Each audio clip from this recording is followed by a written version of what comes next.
பட்டினம்பாக்கம் ஸ்ரீனிவாசபுரம் குடிசை மாற்று வாரிய குடியிருப்பின் 29வது பிளாக்கில் பால்கனி இடிந்து வாய்க்கு ருசியா சமைக்க தெரிஞ்சா கை நிறைய சம்பாதிக்கலாம். இங்க ஒருத்தர் அசைவ உணவகம் நடத்தி மாசம் 5 லட்சம் ரூபாய் சம்பாதிக்கிறார். எப்படின்னு தெரிஞ்சுக்கணும்னா ஃப்ரீடம் ஆப்பை இப்பவே டவுன்லோட் பண்ணுங்க. விழுந்து விபத்து ஏற்பட்டிருக்கிறது. இந்த விபத்தில் பால்கனியில் நின்று கொண்டிருந்த மோகன் என்பவர் படுகாயமடைந்திருக்கிறார். முழு விவரங்களோடு இணைகிறார் நமது செய்தியாளர் சாலமன். வணக்கம் சாலமன். இதே பகுதியில் கடந்த சில நாட்களுக்கு முன்பு ஒரு விபத்து ஏற்பட்டது. தற்போது இந்த விபத்தானது எப்போது ஏற்பட்டிருக்கிறது? முழு விவரங்கள். சென்னை பட்டினம்பாக்கம் ஸ்ரீனிவாசபுரம் குடிசை மாற்று வாரிய குடியிருப்புல வசித்து வருபவர் மோகன்.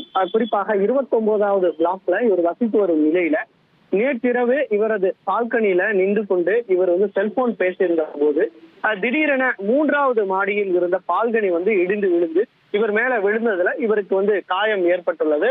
உடனடியாக காயமடைந்த இந்த மோகனை அருகில் இருக்கக்கூடிய நபர்கள் ராயப்பேட்டை அரசு மருத்துவமனையில சிகிச்சைக்காக சேர்த்துள்ளனர். தற்போது அவர் நலமுடன் இருப்பதாக போலீசார் தரப்புல தெரிவிக்கப்பட்டுள்ளது. இந்த சம்பவம் தொடர்பாக பட்டினம்பாக்கம் போலீசார் தீவிரமாக விசாரணை மேற்கொண்டு வருகின்றனர். ஏற்கனவே கடந்த டிசம்பர் 4ஆம் தேதி சையத் குலாம் என்ற 23 வயது இளைஞர் மீது பால்கனியோட இடிந்து விழுந்து அவர் படுகாயம் அடைந்து உயிரிழந்தார். இந்த சம்பவம் பெரும் பரபரப்பை ஏற்படுத்திய நிலையில இந்த குடிசை மாற்று வாரிய குடியிருப்பை உடனடியாக மாற்றி தர வேண்டும் எனவும் பல ஆண்டுகளாக இது கட்டாமல் சிதிலமடைந்து கிடப்பதாக அப்பகுதி வாசிகள் அங்க இருக்கக்கூடிய பட்டினப்பாக்கம் லூப் சாலையில மிகப்பெரிய போராட்டத்தை கையாண்டனர். இது தொடர்பாக உடனடியாக சம்பவ இடத்திற்கு விரைந்த தமிழக அமைச்சர் இந்த குடிசை மாற்று வாரிய குடியிருப்பை கட்டித்தருவதாக கூறினார். தற்போது அதில் கணக்கெடுக்கும் பணியானது தீவிரமாக நடந்து வருகிறது.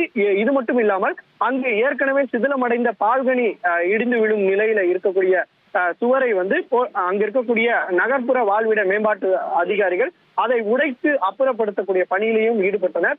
இந்த நிலையில தான் மற்றொரு சம்பவமானது தற்போது நடந்துள்ளது. இந்த சம்பவம் தொடர்பாக நகர்ப்புற வாழ்விட மேம்பாட்டு வாரிய அதிகாரிகளும் சம்பவ இடத்துக்கு சென்று இது தொடர்பாக விசாரணை மேற்கொண்டு வருவதாகவும் தகவல் ஒன்றை தெரிவித்துள்ளனர். எங்களுக்கு நன்றி சாலமன்.